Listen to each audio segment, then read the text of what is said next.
This might be a really deep cut reference, but was anybody else reminded of furry vengeance while watching this?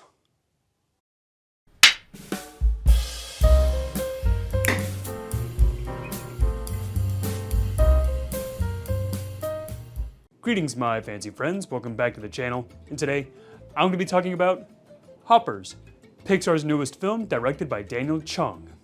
The film is about Mabel, played by Piper Curda, and she's an animal activist who's always butting heads with the mayor, Jerry, played by Jon Hamm. You see, Jerry's trying to bulldoze Mabel's favorite creek in order to turn it into a highway. And the only way for Mabel to prevent this from happening is to convince a beaver to move back to its habitat. And the only way for Mabel to convince a beaver to get into this creek is through the Hopper experiment.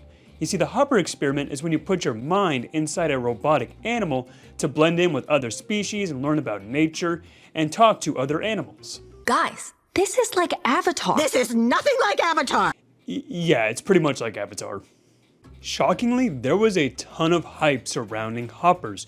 Early critics were calling this some of Pixar's best work, and how it's reminiscent of some of their earlier days where they were just releasing hit after hit after hit. And I won't lie, I don't think it's up there with some of Pixar's best work, but I do think it's some of Pixar's best work since maybe Coco. I enjoyed this film a ton, and there is a lot to love about this film. The first big highlight about this film is obviously going to be the animation. This is a Pixar film, and they are just the kings at animation. It is genuinely so surprising how far animation has come in the past decade. I mean, when you compare films that came out like in the early 2000s to where we are now, it's truly astounding, and this film is no exception. This film takes place mostly in nature, and Pixar went all out to make this film look as beautiful as possible. From the bristling grass as the wind moves, the beautiful water, the amazing fur details on all the animals, this movie truly looks beautiful. And funny enough, it kind of looks like Pixar's earlier work. It's hard to describe how this film looks until you see it, but it's like if this film came out maybe like in the mid-2010s, with today's modern graphics. It has such a beautiful art style and look to it that's reminiscent of Pixar's earlier work. And Pixar is also the king of making great characters in their animated films, and this film is no exception either. All the characters here are great. Mabel is a fun protagonist, watching her go on this journey to protect this creek, and it's also fun to see a movie about animal activists and nature activists because today we're living in a world where there's a lot of pollution and issues with our nature, and it's fun to see a film revolving around this subject matter. And also, Jon Hamm playing this mayor is truly just like the perfect casting. He plays this over-the-top, like just sleazy slime bag mayor that kind of has a soft side to him when you watch the movie. Like, you'll know what I'm talking about when you see it, but he's such a fun character as well. Their dynamic between each other, how they're always clashing heads over and over again because Mabel wants to protect the environment and Jerry wants to make this highway. Every time they clash heads in the film, it is so funny because their dynamic is so over the top. Their heated rivalry every time they butt heads is just a joy to watch because of how over the top it is. And all the other little side characters that Mabel meets throughout the film are a highlight as well because of how funny they are. Like this King Beaver that's just laid back and just wants to see unity between all the animals. Or this other laid back beaver that goes, huh, through the whole movie. He's hilarious as well. All the little characters in this film are just a joy to watch, and they elevate this film into a fun adventure. All the little guys in this movie are just amazing. And it's also thanks to the performances. Piper Curda playing this hyperactive animal activist is great. Like I said before, Jon Hamm is great at playing this sleaze bag of a mayor. But the highlight for me was absolutely Dave Franco. Now, I won't say who his character is because it is kind of a spoiler, but his character is so insane and his performance is so over the top that he's already like one of my favorite Pixar characters ever. He's just so crazy through the whole film, and my god, it goes absolutely insane with this guy.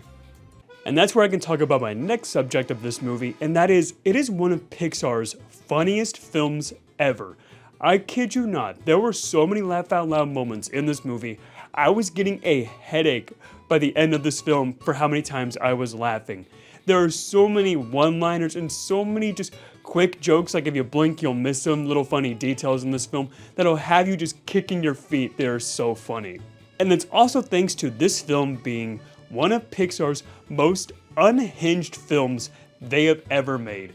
Through the first 40 minutes or so, I was like, okay, this film was fun. It's a decent time. It's not one of Pixar's best movies, but I'm having a good time. But once we get to a certain point in the story, it just goes absolutely off the rails in the most unhinged way possible. I won't dare spoil it. This is one of Pixar's funniest films to date, and it is such an absolute wild romp. Like, this whole dynamic that happens in this story, I can't say what it is, but just know that it is such a fun time. And I'm glad that the film does go in an unhinged direction because it does help with one of my main flaws of the film, and that is the story. Now, I have seen it countless of times where there's a film about an animal or environmental activist wanting to stop a big bad businessman from taking down the environment and building a highway or a parking lot or something like that. I've seen that countless of times, so the whole story here is nothing really new.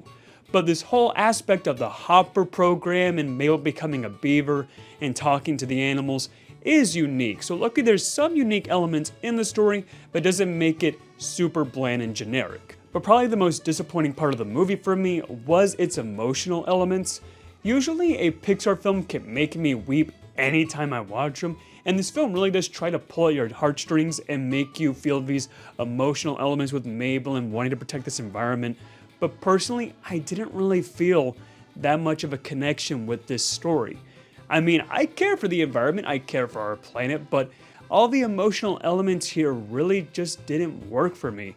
And there are a lot of cliches in this film too, like a liar reveal because Mabel's lying about being this beaver when she's a human to this king beaver. There's a lot of story beats here that have been done a million times before to where I kind of felt numb watching this story. So even though the film is pretty generic with its story, it still has so many great elements to it.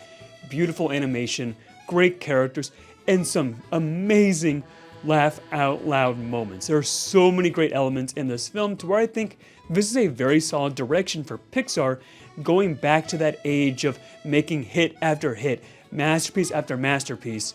And honestly, I can't wait to see what Pixar comes up with next.